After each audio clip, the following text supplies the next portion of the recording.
In this work, the ceiling and the side walls have a perspective that lead the eye to the distant scene. The animation from day to night is the high center contrast and is the center of interest. The curtain of rain that is in the foreground bends and defines the foremost space. This piece is called Hot Tropics, and it's made from a set of 120 HDR photos that were taken along a rail. And this set also has a depth plane then that tilts all of those images backwards on a flat plane. An overlay of a separately interlaced file of light reflection causes the light to weave in and out of the house and travel down through the water, making it look more fluid. This again is the 15-line lens, and it is not very well lit out in the lobby. 2 years ago, I toured the Jet Propulsion Lab in Los Angeles, and while I was there, I saw a display of aerogel, which is the world's lightest known solid. They had a movie projected on the surface, which I found to be an amazing visual image. Seeing this greatly influenced my lenticular work and how I thought about what could occupy that space. When I got home, I decided to buy myself a chunk of this aerogel, only to discover that a square foot would cost $10,000. But I used the impression that I had of that aerogel to make this image. The entire composition floats as a ghost in front of the lens. It's placed in a deep plex box, and it's on view out in the lobby. There is no reflection from the room light on the lens surface. My collectors and the galleries absolutely hate the shiny reflective surface of a lens. So I try to hide that as much as possible by projecting the image in front of the lens, even if it's only 1/4 of an inch. That also turned out to be one of the most intriguing images that I've created to this day, and it is on display. And I was very surprised at the opening of this exhibit in Denver that somebody actually came up and said that it reminded them of aerogel, and I didn't think anybody else knew what that stuff was. Very effective illusions can be created very simply. Here I used a background image with a depth file and a face with a depth file and mapped the whole image across the full parallax that I wanted to use. The placing of one object inside of another this way creates a very dense image that fully fills the 3D box. In this image, I used a 20-line lens. Now, this illusion is created by placing a green-tinted shadow over a layer of sand. The animated pool stripes add to the feeling that the water is moving. The lens layers have to be interlaced separately, then reassembled in Photoshop, and I combined them using lighten as a layer effect. This is presented out here in a frame, and I did that deliberately so that you could compare the illusion of something in a frame and in those boxes. If it had been in a box, it would have looked like a box of water. Now here the background is static and closer to the lens surface. The money under the clipboard invites the viewer to grab the bills and really draws you into that 3D experience. After interlacing, the money is combined in Photoshop with another image to create a negative image. What this does is it transforms this from being an ordinary 3D photograph into something much more interesting. Now, controlling what people look at also helps them keep their balance. Here, the brightest color and the strongest contrasts are in the center.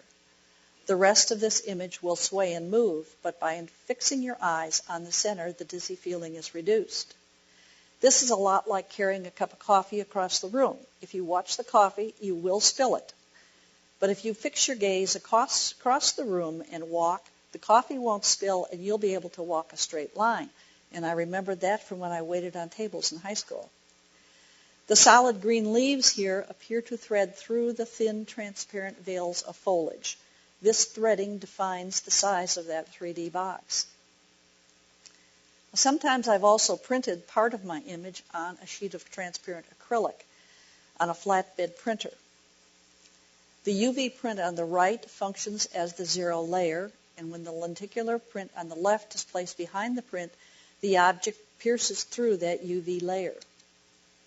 Well, this is one of my favorite images because it really commands the person's attention. The viewer feels compelled to reach and touch through the vapor frame that floats at the same level of that acrylic box. Without the box, this is not nearly as effective in conveying the depth of the image. The solid white frame surrounds a very high contrast window that appears backlit because of the sunlight that I've placed on the fish. Now this is a 4-frame animation of water hitting the wall of a pond. I applied a gradient mask to the 6 panels that causes a shift in mood from a black and white image to one in full color, and the second version is down below there.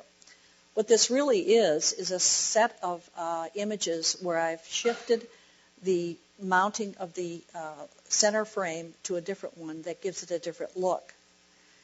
There's also a fine water spray that projects forward to add to the illusion.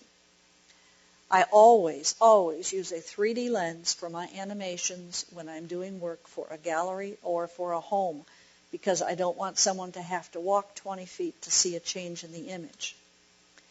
And lastly, we come to phantograms.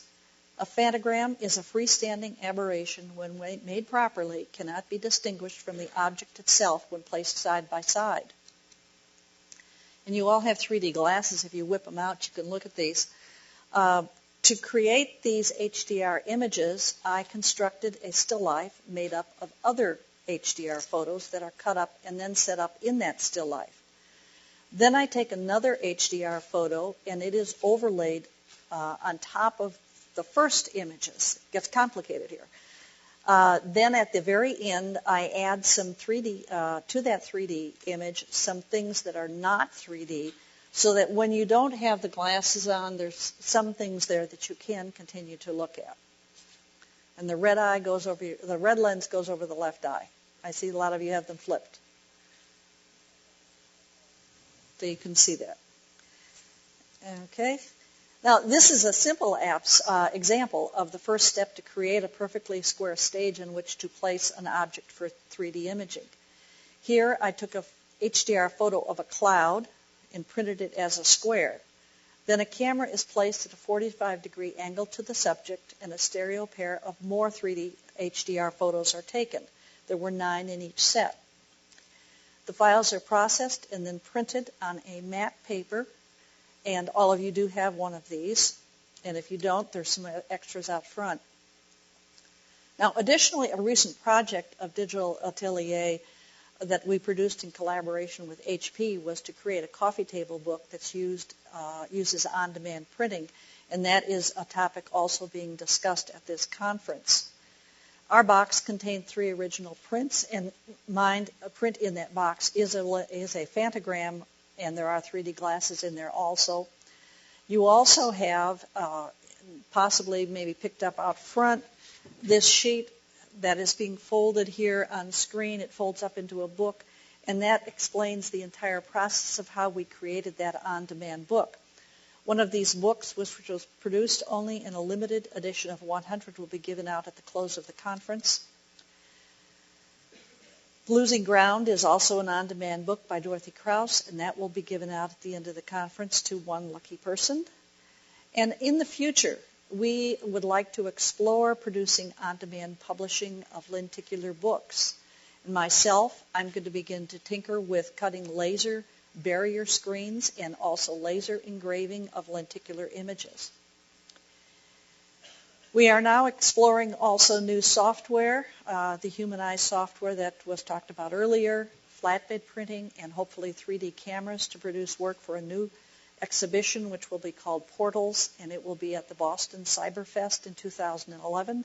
And we would like to set up a touring exhibition of that work if anybody's interested.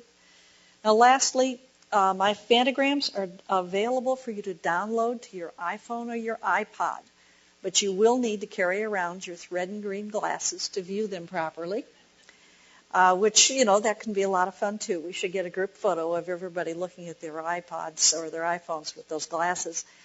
Anyway, you can get those from my website or from iphantogram.com, and I thank you very much, and I really hope you enjoy the exhibit, and I'll answer any questions.